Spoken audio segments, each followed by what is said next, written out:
Sofía. Al fin viernes, Moreno. Muy bien.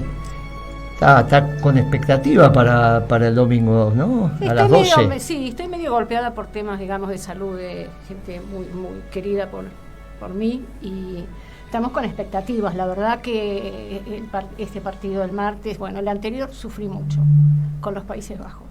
¡Qué sufrimiento!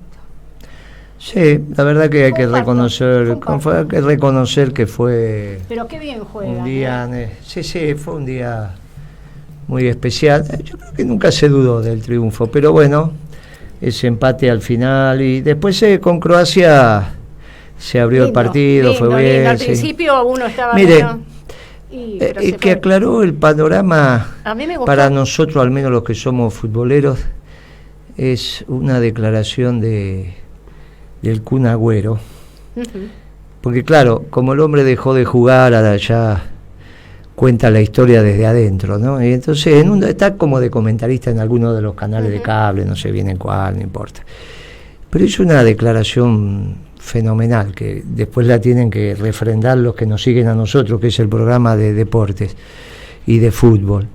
Dijo, no, mire, estaban hablando, ¿cómo puede ser que este equipo cada vez juegue mejor? ¿Qué es lo que pasa? Y dice, mire, yo les voy a decir, él jugó en Inglaterra y jugaban ahí, obviamente, en esas ligas se juegan, no juegan una vez por semana, juegan. Entonces, mire, yo les voy a decir algo que nunca lo dije, pero en realidad nosotros cuando estábamos en el Manchester City, no entrenábamos.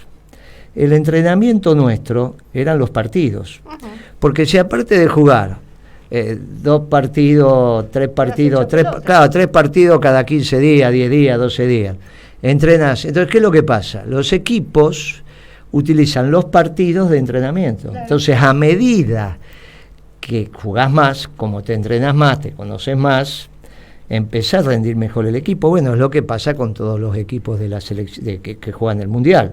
Se encuentran, van, hacen lo que pueden, después empiezan a jugar, y cuando empiezan a jugar la cosa va mejorando. Y bueno, esto es lo que pasó con Argentina, así que quizás el máximo de funcionamiento lo veamos el domingo, si es que se repite lo del Kun Agüero. Y si se repite lo del 86, ahora a la luz de estas palabras, uno mira el 86 y el primer partido Argentina, incluso cuando sale de gira, lo juega en Israel, y ahí nomás fue ahí nomás, con Maradona, con todo, jugaron en Tel Aviv y fue ahí nomás. Y después, a medida que fueron pasando los partidos, hasta que llegó ese maravilloso partido con Inglaterra y con Alemania. Así que piense que por ahí todavía no alcanzamos el máximo, uno siempre piensa que no, que se entrenan toda la semana, hacen alguna cosita, parada, pelota, pero ahora igual que están jugando... Tienen que cuidar las energías y las fuerzas, porque viene paqueteado. Ahora vamos a ver el domingo, quizás tengamos la sorpresa del mejor partido de la selección. Y bueno, hubo una final extraordinaria entre Brasil e Italia, era Pelé, obviamente un equipo extraordinario, Jairzinho, un montón de tipos extraordinarios, y Gerson en el medio, y llegaron los 2 mejores, que era Brasil y Italia. Argentina no jugó ese mundial, quedó afuera porque lo sacó Perú, y Brasil ganó 4-0. Así que bueno, no vamos a hacer, pero si nosotros mejoramos y vamos, y también le toca lo que estoy diciendo a los franceses, ¿no? Pero bueno, vamos a ver un buen fútbol. Vamos a ver un buen fútbol. Sí, vamos a ver un buen fútbol. Me gustó su alegoría, Moreno, con el fútbol y la política a partir de la derrota con Arabia Saudita. Eso fue Eso porque me gustó, me pareció interesante, ¿no? Me había llamado justo Trombetta, había perdido Argentina, y dije, mira, los 2 próximos partidos lo va a ganar Argentina, va a clasificar, lo vamos a ganar. Y hasta podemos ser campeones, pero vamos a ser unos campeones humildes. Porque ya perdiste con el que no tenías que perder, fue una cosa tremenda, pero no sabe usted, Guiti, a lo bien que le hace. Y si la política entendiera esto, por ejemplo, Cristina la otra vez dijo, lo dijimos acá en el Senado, creo que fue, no, algunos me dicen que tomé una mala decisión cuando elegí a Alberto Fernández, que me equivoqué, y ella explicó que no se equivocó, pensando que lo que decíamos que tomó una mala decisión era por la elección de Alberto, y no en la metodología utilizada. Cuando nosotros decimos Cristina tomó una mala decisión, fue por la metodología utilizada. No puede tomar, ningún dirigente puede tomar una decisión en soledad sin consultar. Cuando está en juego el patrimonio del conjunto del pueblo y los destinos de la Argentina, eso no es la soledad del poder. Ahora, no lo entienden, no se entiende, no lo entienden. Entonces la derrota con Arabia, que te bajó de un ondazo, puede ser hasta campeón, y todos deseamos que lo sea, y seguramente, ya lo acabo de decir, tiene muchas posibilidades, pero va a ser un campeón humilde, un campeón humilde. Va a llegar, incluso puede ganar otra vez bien el partido si se dan las condiciones, pero va a ser un campeón humilde. No van a decirme como los chicos crudos, nosotros sabemos todo, somos los mejores. No, va a ser un campeón humilde, porque Arabia Saudita, sin ninguna experiencia futbolística, nos ganó 2-1 y con 2 golazos. Entonces, y eso, si se aprendiera así en la política, ¿saben los problemas que nos hubiésemos evitado? Solamente entender que el mundo es redondo. Imagínense, yo estoy viendo ahora que el Frente de Todos, no el peronismo, el Frente de Todos, está planteando 2 posibles candidatos en todos los medios, 2 posibles, uno Kicillof, el otro Guado de Pedro. Supongamos que esos 2 muchachos, supongamos que el Frente de Todos sigue por un lado, el peronismo por el otro, y Cambiemos por el otro. Y supongamos que el Frente de Todos, que decididamente se hace progresista y todo esto, porque es lo que están buscando, lo llevan a Guado de Pedro o a Kicillof de presidente. Mire, ¿cómo van a pensar que alguien que nunca trabajó en el sector privado puede ser presidente? Pero ¿cómo van a pensar? Yo a Guado de Pedro, con todo el cariño que lo tenemos, claro que empezó en Aerolínea Argentina cuando se armó un grupo de jóvenes para que aprendieran a manejar una empresa. Estaba ahí debido, lo contrató al hijo de Recalde para que fueran, armaron un equipo, ahí fue Kicillof, fue Guado de Pedro, pero nunca estuvieron en el sector privado. No pueden imaginarse que pueden ser presidentes si nunca trabajaron en el sector privado. No, está mal. Tienen que mirarse, son jóvenes, tienen que mirarse al espejo y decir, a ver, ¿cómo es estar en la calle? ¿Cómo es trabajar? ¿Cómo es que un policía te pare y te pida lo que no te tiene que pedir porque no te reconoce, no sos este? ¿Cómo es vivir sin chofer? ¿Cómo es? ¿Cómo es sin transitar en las alfombras rojas? ¿Cómo puede ser que piensen que están preparados para ser presidente? No sé por qué historia. ¿Quién les contó eso? ¿Pero quién les dice, Cristina, que están preparados para ser presidente? ¿Y quiénes son los imbéciles que le dicen, sí, estás preparado para ser presidente? ¿Pero quién se los dice? En nuestro gobierno de la década ganada no había ninguna posibilidad de que eso pasara. Ninguna posibilidad, ninguna. Mire, es una cosa muy rara lo que ha acontecido en la política, y eso ha generado una serie de circunstancias que evitan, por la manera en que ellos han vivido, la derrota con Arabia Saudita. Nunca la han tenido. Entonces no saben. Por eso creo que Argentina puede salir campeón mundial, pero va a ser humilde, va a ser un campeón humilde. Y usted lo va a ver, lo va a ver cómo transitan, lo va a ver. Mire, esa es la analogía que nosotros hicimos. Pero bueno, ya está, ya pasamos por el mundial. ¿Cómo está el mundo? A ver, aparte del mundial, Gitia. Bueno, conflicto la guerra Federación Rusa-Ucrania, entre otras tantas guerras, ¿no?, que hay en el mundo, pero esta es relevante por lo que se está jugando. Nueva ofensiva en este momento de la Federación Rusa sobre Kiev y otras zonas que están sin luz, sin agua, sin luz. Y además la estaban esperando y están hablando de esto en Ucrania, de la nueva ofensiva, y esperan más. Esperan justamente bombardeos sobre Kiev. Hablan en distintos medios de comunicación de una suerte de parate del enfrentamiento terrestre por la situación de este barro helado que es tremendo, ¿sí?, el avance.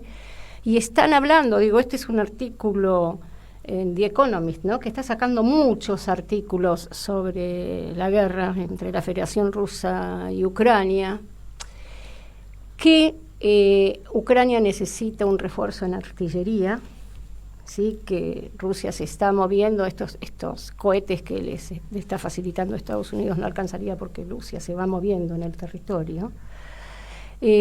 Necesitaría también refuerzo desde el punto de vista de la respuesta antiaérea, porque no estaría funcionando.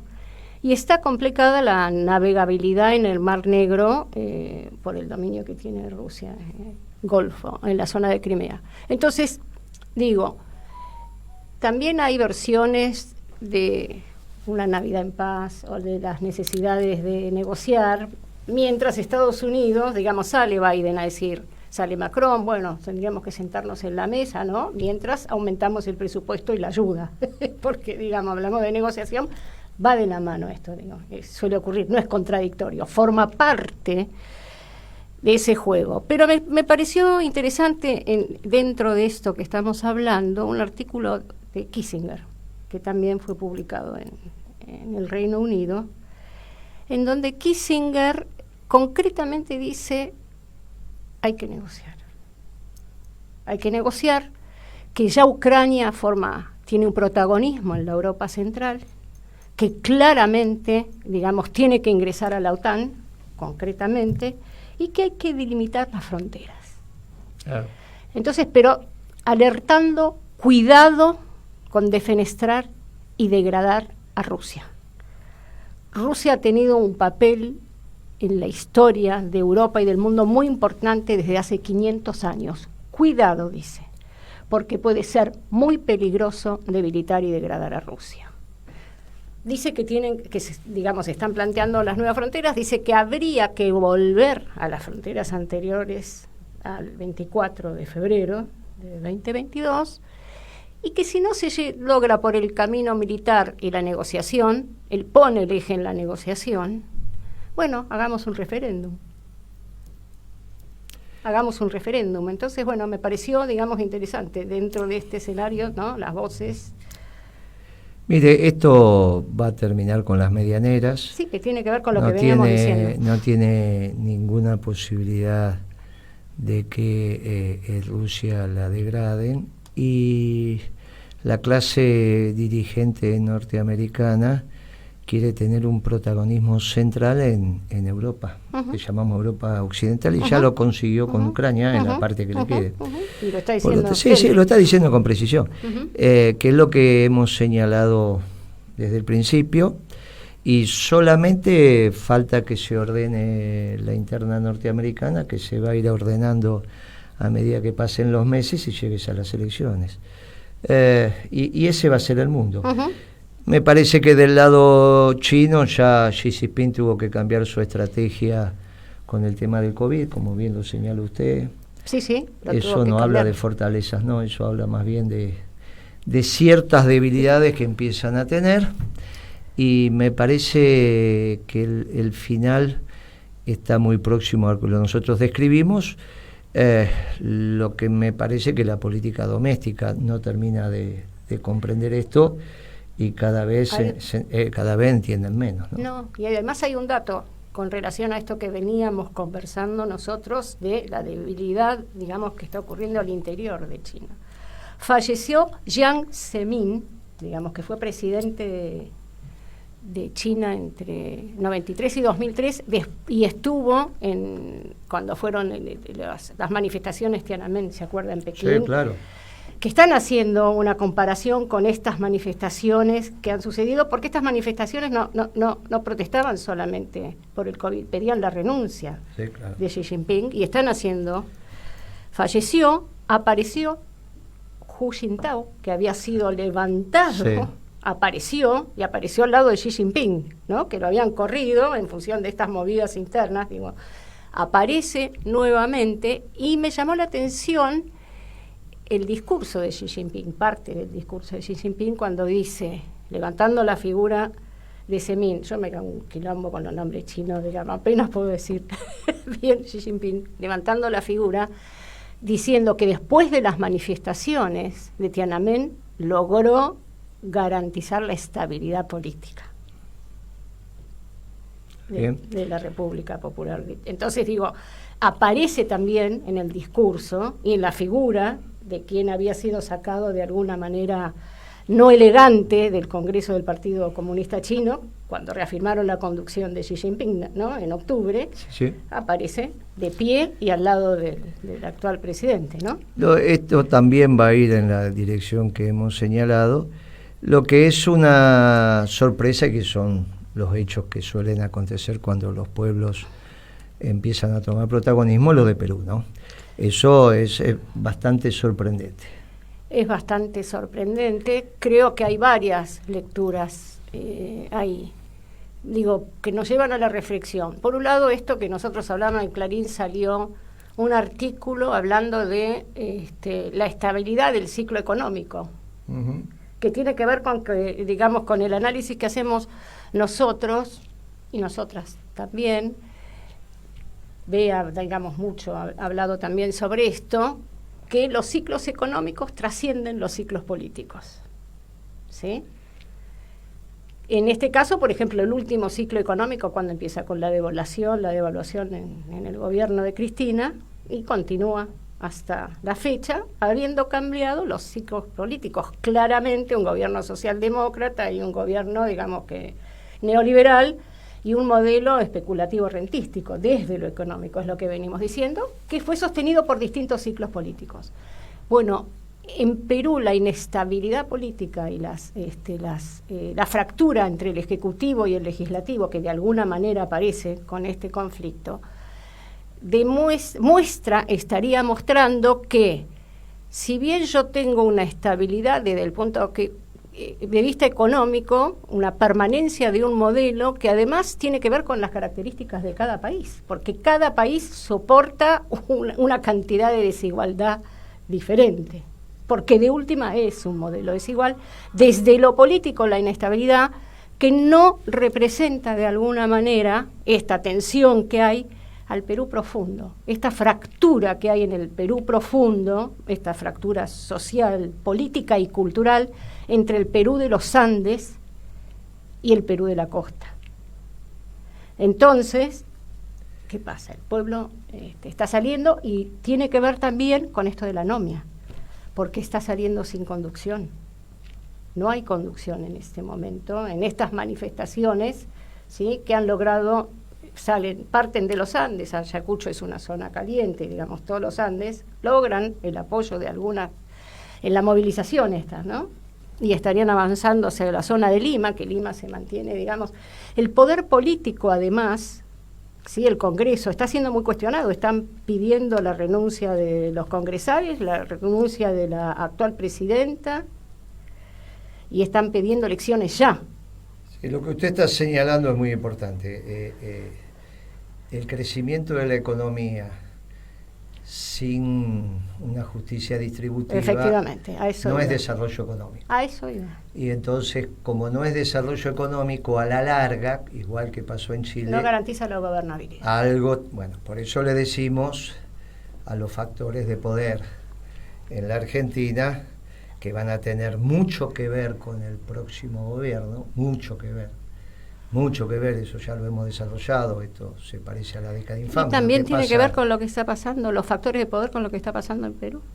Bien, entonces le digo, mire, la década infame, el único factor de poder era la sociedad rural. Hoy hay otros, pasó el peronismo en el medio y hay grupos económicos. Por supuesto. Tiene mucho que ver con la elección del próximo gobierno, y ellos están reflexionando cuál va a ser el modelo permanente. Permanente 3 décadas, digamos, ¿no? Por lo menos, 20, 30 años. No sea cuestión que se equivocan y hacen un modelo para 4 o 5 años. Mire, parte de la sentencia en el juicio de Cristina tiene que ver con esto, ¿eh? Tiene que ver con esto. Primero, seamos claros que el fuero federal no es la justicia. La justicia es la sumatoria de todos los fueros. El fuero federal es uno de los fueros integrantes de la justicia, pero no es la justicia. Y el fuero federal siempre fue un fuero vinculado al poder. En nuestro gobierno, en el gobierno de Macri y en este gobierno. Esto no significa, cuando uno dice vinculado al poder, que tenga que ver con el poder de turno, porque depende de dónde leas el poder de turno. Nosotros tuvimos... El poder profundo, no la super. Nosotros lo tuvimos porque cuando llegamos en el 2003, el poder profundo estaba muy complicado. Por ejemplo, Duhalde le saca una ley a un grupo periodístico muy importante, no fue una ley en general, pero todos sabíamos que tenía nombre y apellido. En ese momento Goldman Sachs tenía las acciones de Clarín en un 40%, se las había caucionado.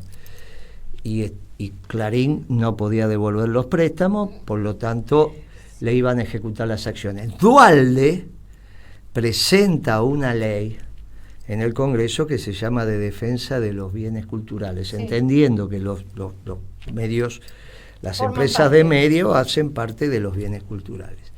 Ahora, esa ley que presenta Duhalde, ¿sabe quién la promulga? La promulga Kirchner en julio del 2003. Ya hacía 45 días que Kirchner era presidente y no tuvo ningún empacho en firmar la promulgación de esa ley. Y con esa ley, Clarín se sacó de encima a Goldman Sachs. ¿Por qué le cuento esto? Porque en el 2003... con 22-23% de votos, que fue lo que sacamos, 22-50, sacó Kirchner, con los votos de Duhalde, porque a Kirchner no eran votos de él, eran votos de Kirchner, con los fiscales de Duhalde, los votos de Duhalde, por toda la provincia de Buenos Aires, Formosa, los votos de Infram. Esa minoría intensa permitía tener un dominio de la situación, pero después nosotros hicimos bien las cosas económicas, en términos económicos. Entonces, obviamente, los grupos económicos se volvieron a fortalecer. En nuestro gobierno, los grupos económicos se fortalecieron. Lo que pasa es que también se fortalecieron los de abajo. Se fortaleció Arcor y se fortalecieron los kioscos. Se fortalecieron los talleres y se fortaleció Roca. Mire, hoy obviamente lo que termina aconteciendo es que los grupos económicos vuelven a tener una importancia sustantiva y están confundidos. Ahora, en el fallo de Cristina, ese fuero, que es un fuero vinculado al poder, no dijo el peronismo se articuló para robarse un PBI, que es lo que vienen diciendo desde hace más de 10 años. 15 años, la Carrió, el progresismo, un montón de gente. Bueno, ese fuero no lo pudo demostrar, porque lo declaró absuelto a debido. Eso es muy importante. Mire, no hicieron una acción para terminar con el peronismo. Porque si no, hubiesen condenado a todos y hubiesen dicho, ahí está la banda que se juntó para robarse un PBI. No pudieron. Eso es un hecho... Es bien interesante, porque no les hubiese costado nada hacerlo. Sin embargo, no lo hicieron. No solo no hicieron eso, y dejan al peronismo liberado en su reorganización, sino que después Cristina hace un hecho relevante, que es renunciar posdatado. Cuando renuncia posdatado Cristina, abre las compuertas para que el peronismo se reorganice.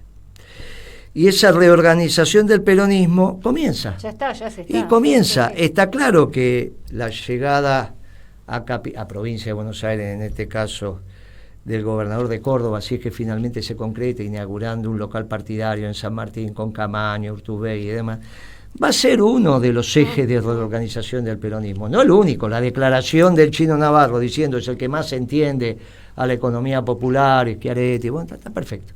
Es uno de los polos que se empieza a armar y que uno auspicia como polo. Otro será quizás, y hay que ver qué hace el Frente de Todos, si decide jugar, como dijo el presidente Fernández, cuando dijo uno de nosotros, no sé a quién se refiere, porque en el mismo momento que dice uno de nosotros, dice y ratifica que es socialdemócrata.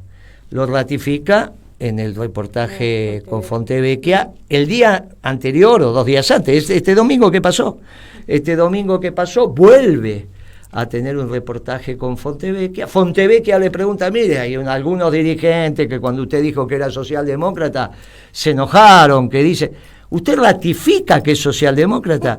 Y él lo ratificó. No solo eso, sino que dijo que el peronismo era anterior a la socialdemocracia, y que dijo que la socialdemocracia en la Argentina era el peronismo.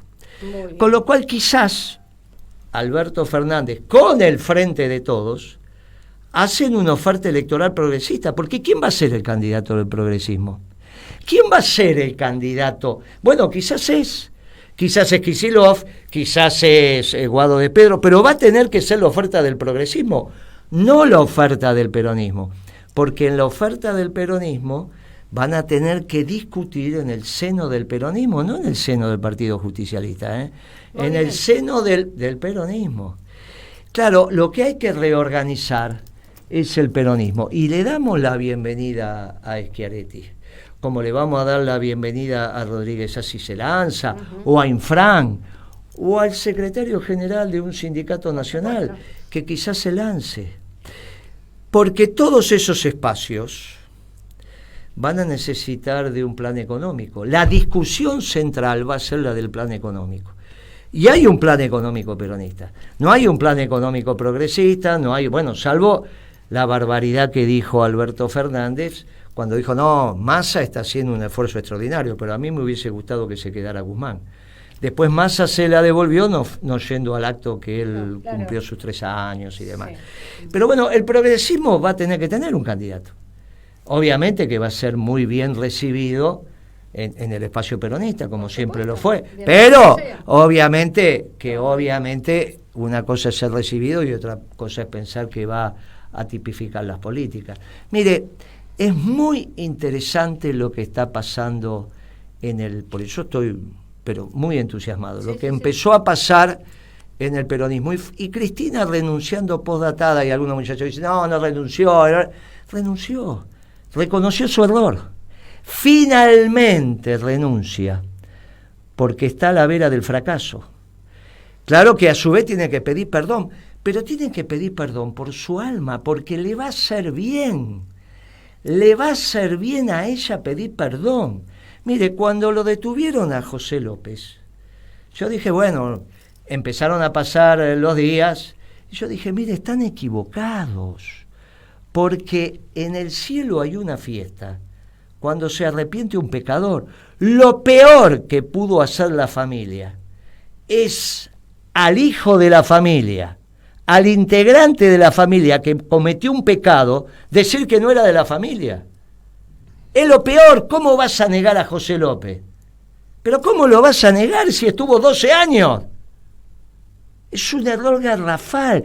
Esto no significa que no tenga que pegar con su pecado, tiene que pagar su pecado. Sí. Pero desde la familia, lo peor que podés hacer es echar al pecador, porque estás rompiendo. Posteriormente, ¿qué hizo Cristina? Primero, Cristina desconoció las estadísticas del INDEC y empezó a basar su discurso en las estadísticas de la ciudad. Lo segundo que hizo fue desconocer a un pecador. Cuando nadie se lo cree, ¿cómo le vas a creer que no conocía a José López? ¿Pero qué quieren decir de José López? Y lo tercero es decir, no pongo las manos en el fuego por nadie. Claro, destruyó el proyecto colectivo. Cuando ella ve que no le queda nada, finalmente puede quedar alguito, pero no le queda nada para ser relevante y para torcer el fiel de la mano. Bueno, renuncia postdatado y da un paso. ¿Y esto qué hace? Rearma el peronismo con esto que estamos diciendo, y el peronismo elegirá su mejor candidato. ¿Para qué? Para su plan económico. Y ese plan económico perfectible, mejorable, qué sé yo, lo tiene el movimiento peronista, y somos los únicos que lo tenemos. No lo tienen los progresistas, no lo tienen los neoliberales, no lo tienen los liberales, no lo tienen los marxistas. Vamos a escuchar qué dice. Vamos a escuchar qué dice Telano, a ver. Uy, dice que no el operador. Mire, me dice que hace un gesto con las manos así, de que tenemos que estirar. Mire, no, porque no todavía... Pero ¿por qué no? Si acá no tengo ningún inconveniente, es un amigo. Mire lo que nos pasó. Nosotros siempre nos guiamos por el horario y pensábamos, pero claro, hay que ver si el horario está. Mire cómo hizo pulgar para arriba. Vamos a ver qué dice Telano.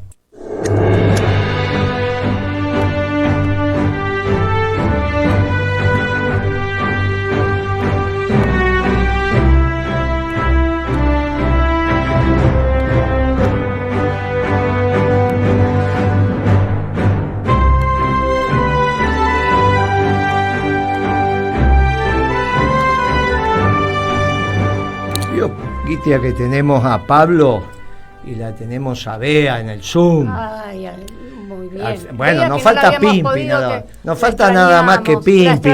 Nos falta nada más que Pimpi, pero bueno, pero tenemos. A ver, Pablo, ¿cómo estás? Bea, ¿cómo están? A ver, Pablo, ¿qué comentario tenemos sobre lo que estuvimos diciendo, la justicia federal, que el peronismo se empieza a reorganizar, el plan económico y esta exultancia que tenemos que nos... Mirá, yo me siento, Pablo, como en marzo del 2002, cuando me di cuenta que habíamos dado la vuelta y vos eras secretario de... Bueno, no era comercio porque tenías otro nombre, pero era gran funcionario de ese gobierno. Y estaban haciendo las cosas muy bien. Me siento como en marzo del 2002, porque después en el 2003 yo tenía la responsabilidad del gobierno, entonces la alegría no es lo mismo. En cambio ahí, cuando era un humilde militante, estaba realmente contento. Igual que lo que me pasa ahora, estoy realmente exultante. ¿Cómo estás, Pablo? Hola. Muy bien. Los escuché con mucha atención, excelentes los análisis. Efectivamente, el peronismo está entrando en un estado de ebullición. Yo he participado de 2, 3 reuniones, algunas de ellas, digamos, profundas, de debate, de posicionamiento, pero te digo que todavía hay un cierto nivel de incertidumbre, ¿no?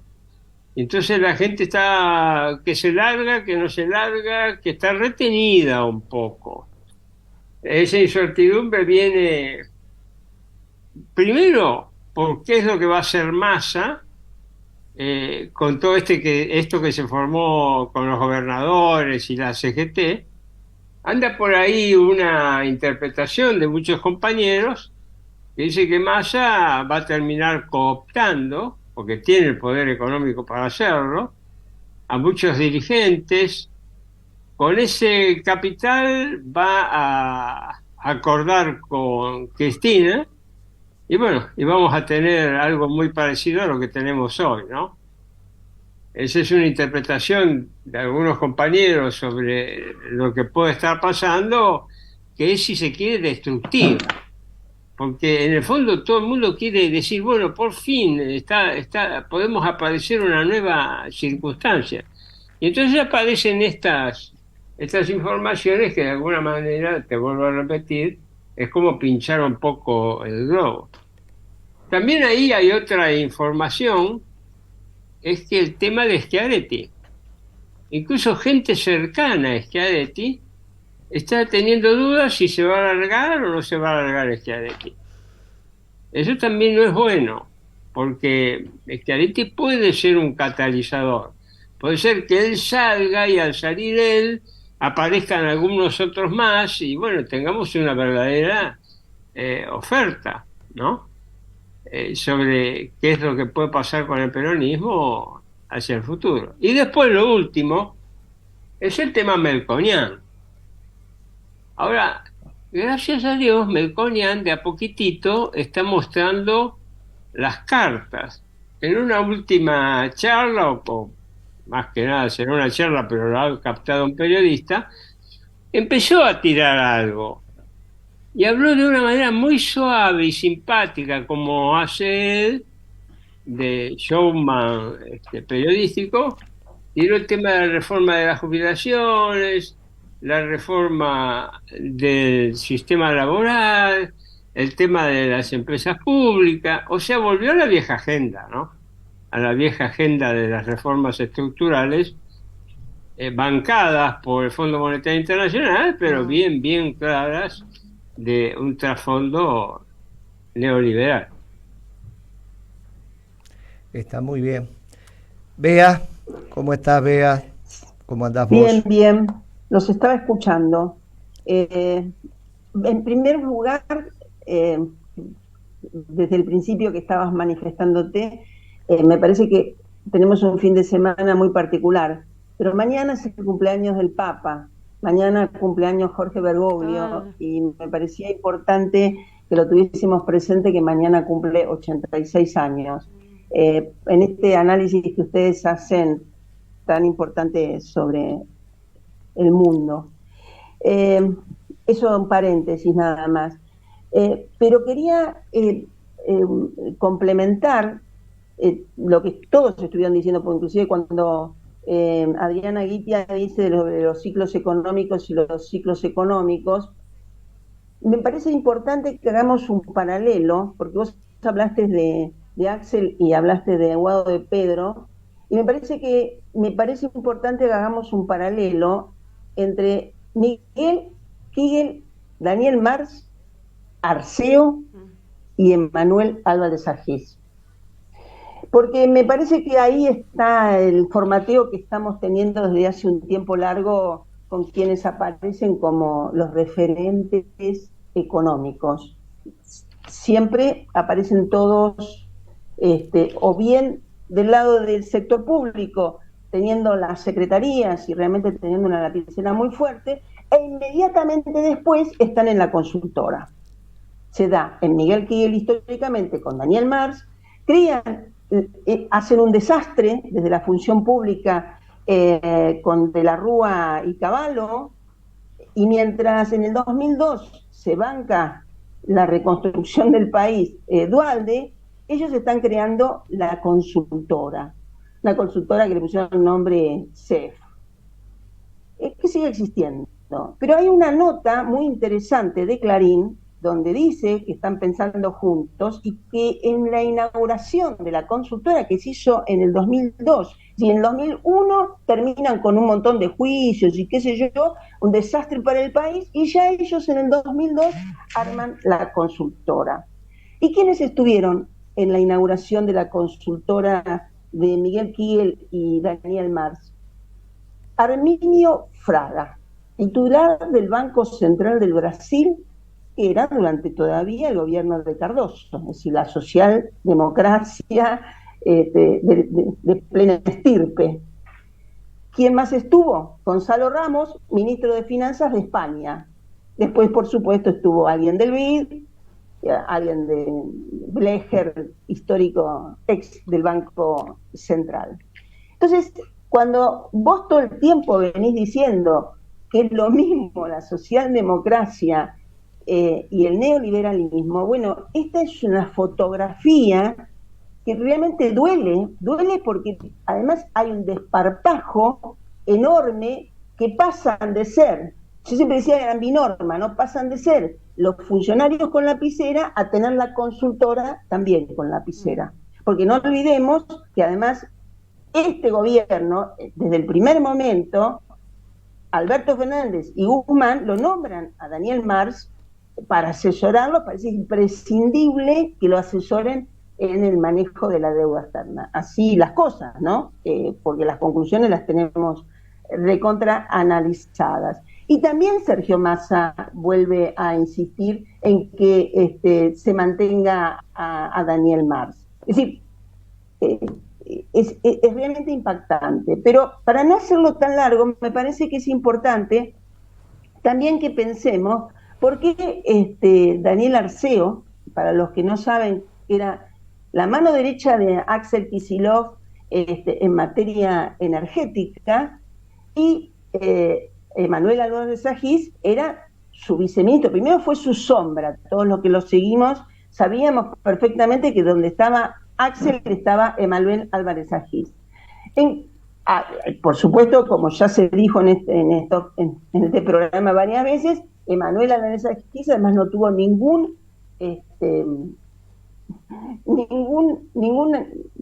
cadena, como dirían los pibes, para defender la política económica de Macri. Porque claro, su amigo, compañero de Axel y de Álvarez Agis estaban en el Banco Central y habían estado todos juntos en la misma organización universitaria. Entonces, están siempre juntos. A mí lo que me gustaría, y en una de esas me encantaría una reflexión que podamos sumar, es, a ver, ¿quién es el dueño del perro cuando hablamos de Arceo y Emanuel Álvarez Agis? Porque Cristina dijo que era un excelente economista, Emanuel Álvarez Agis. ¿Y hoy qué dicen? Es decir, este silencio que a mí me aturde de Axel Kicillof frente a Arceo y a Emanuel Álvarez Agis, que ahora tienen la consultora, y por un lado tienen las tarifas vía Arceo, y por el otro lado, por supuesto, el mercado financiero. Y entonces además me pregunto, además de quién es el dueño del perro de estos dos, que por supuesto sabemos que estaban relacionados con Edenor, con lo cual nosotros podemos suponer quién es el dueño del perro, pero es patética la similitud en el formato de Miguel Kigel, Daniel Mars, Arceo, Emanuel Álvarez Agis. Esto es lo que quería aportar para los comentarios. Leve aporte, vea, wow.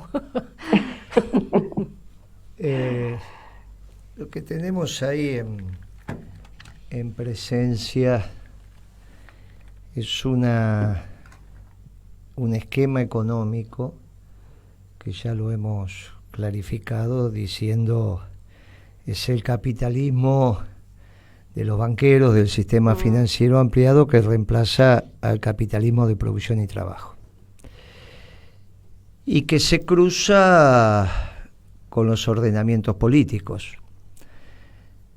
Porque cuando uno, en el análisis que hizo Pablo, en realidad los distintos candidatos que podrían aparecer también tienen en su concepción económica la misma matriz. Pero claro, nosotros hicimos otro plan económico.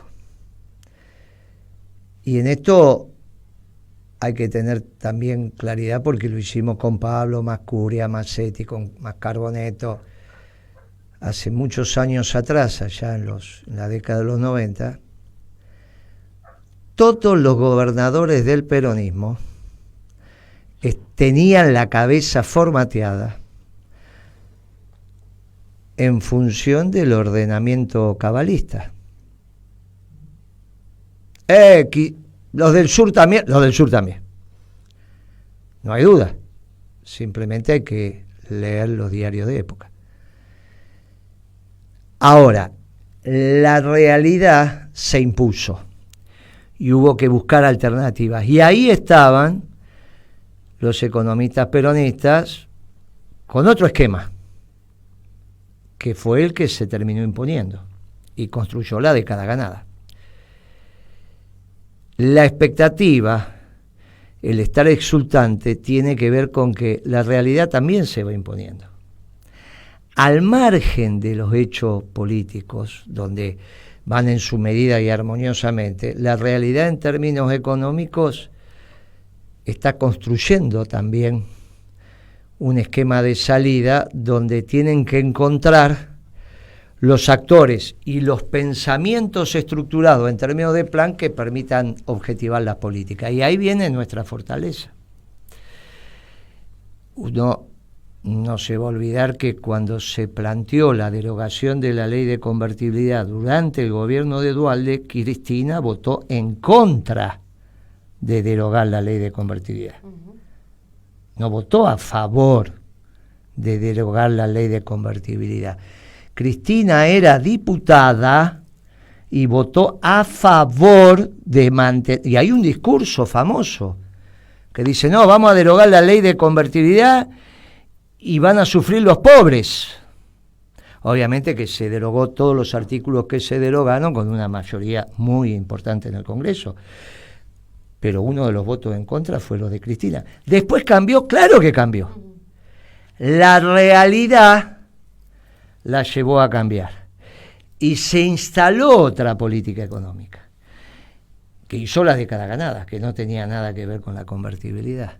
Bueno, ahora pasa algo parecido. Por eso mi sesgo con respecto a lo que dijo Pablo.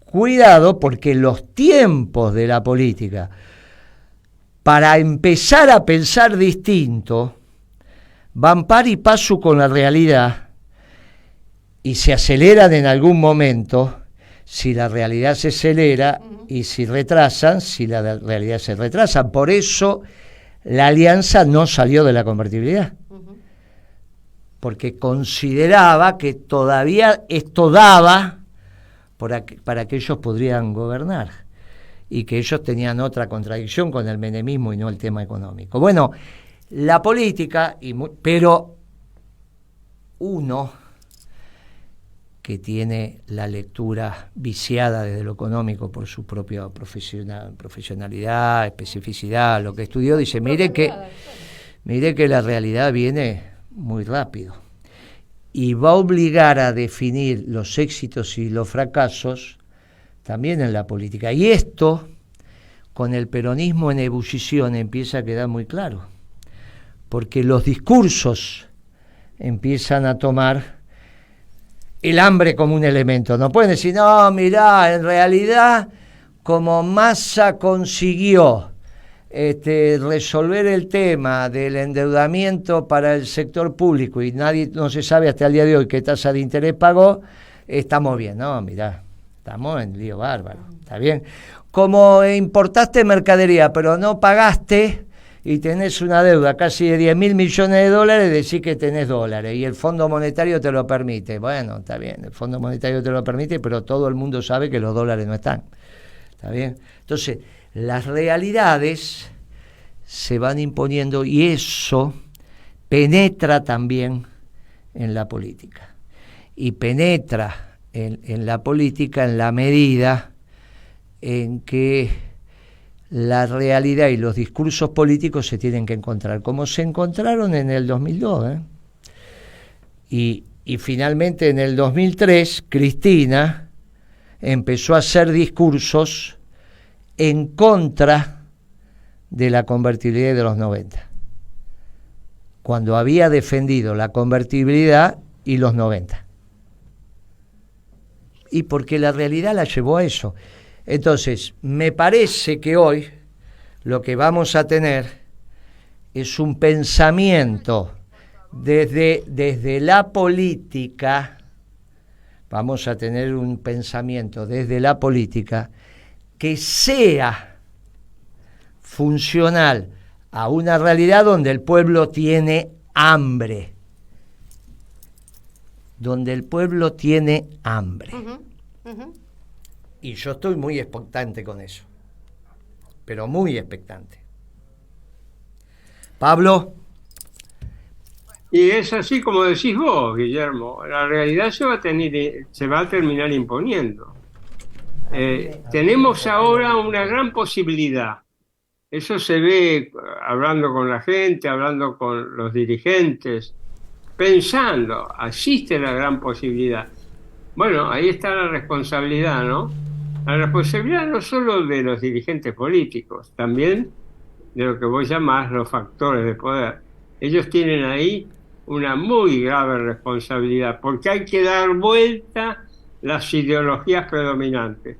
Porque ¿a quién se le ocurre que, siendo que la socialdemocracia y el neoliberalismo los que nos llevaron a esta situación, a esta terrible crisis que vivimos, se le ocurre que volver a utilizar los instrumentos de nuevo no van a hacer otra cosa sino agravarla? Y ahí estamos, Gracias, Pablo, por tu reflexión. Bea. No, sí, coincido plenamente con lo que puntualizó recién Pablo y sin ninguna duda con el desarrollo de Guillermo. Pareciera que una fórmula es Massa Aguado de Pedro. Entonces, bueno, es la síntesis de lo que dijo Pablo. Así que nada, más de lo mismo. Mira, esta comprensión que puede tener la política de los hechos económicos es una comprensión muy livianita. Muy livianita. En realidad necesita el más sincero en esto siempre fue Duhalde, cuando decía: yo de economía no entiendo nada, para eso tengo los economistas del peronismo. Y si bien hizo una política económica correcta, lo sigue diciendo hasta el día de hoy. El problema es cuando los que no tienen expertise económica piensan que saben de economía. Pero después se dan de bruces. Después se dan de bruces. Después se entienden la realidad. Yo me acuerdo un almuerzo, esos almuerzos que se hacían porque venía algún presidente, creo que vino el presidente de Colombia. Y entonces me tocó la mesa. Cristina empezaba a mechar a los pibes con los más grandes, por ahí estaba bien eso. Y me sentó en la mesa a Guado de Pedro. Y entonces Guado de Pedro me dice: che, Guillermo, ¿por qué la Secretaría de Comercio no cierra todas las cuevas? Que nos están hinchando con el dólar. Y yo le miré a Guado, le digo: mirá, Guado, sos muy joven para opinar con tan terminante. ¿Sabe por qué no podés cerrar las cuevas? Porque el 40% de la economía argentina es negra y precisa financiamiento. ¿O qué vas a hacer con la economía negra? Y el financiamiento de la economía negra la hacen las cuevas. Entonces se me quedó mirando y entendía menos, porque no sabía ni lo que eran las economías negras y el financiamiento de la economía negra. Pero opinaba con una seriedad. Esto fue hace 10 años atrás. No digo que ahora esté igual. Digo que a veces la política opina con una alegría sin saber. ¿Y por qué no sabe? Y porque no trabajó en la actividad privada. Entonces, si nunca cambiaste un cheque en una cueva para poder pagarle a un proveedor, no sabés la importancia de las cuevas. Y entonces sale y ya cerremos todas las cuevas. ¿Y qué hace con la economía negra? No, bueno, que no haya economía negra, pero eso te va a llevar 30 años, claro. Entonces vos le decís: mire, en la crisis del 2009 en Europa, el primer país que salió, la que Estados Unidos le trasladó después de las crisis del 2008, de la subprime y todas esas tonterías que decían los liberales y los marxistas, el primer país que salió fue Italia, sí, fue Italia, mucho antes que Alemania, y era obviamente por la economía informal. Entonces, claro, ahora, la política a veces comete estos errores. Cuando vos tenés un proyecto colectivo, y la economía, la gente de la salud, la gente de la defensa, la gente del deporte, la gente de la cultura, la gente de la educación, coparticipan del armado del proyecto, el que lo tiene que objetivar, si es humilde y entiende y escucha, va agarrando un poquito de cada uno y entonces arma su discurso. Ahora, el problema es cuando no quieren aprender y piensan que saben todo. Bueno, ahí tenés un lío bárbaro. Eso empezó a pasar con Cristina cuando cambió su gabinete y se llenó de muchachos y muchachas que no le podían decir: mirá, Cristina, que lo que estás hablando son pavadas, como se las dijiste un montón de veces en el gobierno. Que vos no lo dijeras públicamente, porque tenías que aceptar, digamos, el tema, bueno, era obvio, pero en la intimidad esto se sabe. El problema sería que los que hoy se terminaron de formar o todavía no piensen que no se le dice eso a un presidente. Che, dejate de hablar cansadas. Cuando es el proyecto colectivo, se le dice. Y se le dice más de una vez. Y entonces vos ayudás a que no cometan los errores. Y jugás en el proyecto colectivo en el lugar que te toca. Pero ¿cómo van a pensar que Cristina sabe más economía que Beatriz Paglieri? Pero ¿cómo van a pensar que sabe Cristina más economía que Beatriz Paglieri? Si Beatriz Paglieri fue hasta docente universitaria, tienen la misma edad, o por ahí. Fue docente universitaria, formada en economía y encima trabajó en la actividad privada. Cuando se encontraban Cristina y Beatriz, Cristina aprendía de Beatriz.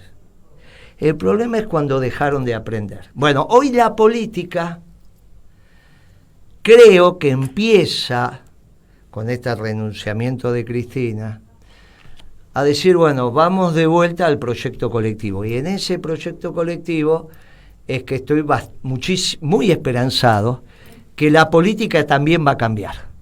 Yo no sé si Schiaretti va a volver a repetir ese pensamiento socialdemócrata con el cual terminaba su discurso en los últimos 60 días, diciendo tanto mercado como sea necesario y todo, y tanto Estado como sea posible, o al revés, bueno, no importa esa cantinela. No sé si lo va a decir. Yo fui a Córdoba ahora y le dije, mire, que no repita esto, porque si no va a pasar la vergüenza que pasó Rodríguez Larreta en el reportaje que le hizo Clarín, y con esto vamos terminando, donde cuando el periodista le pregunta, ¿y cuál va a ser su plan económico? No, como no sé cómo me van a dejar el país, no tengo plan económico. ¿Y sos economista?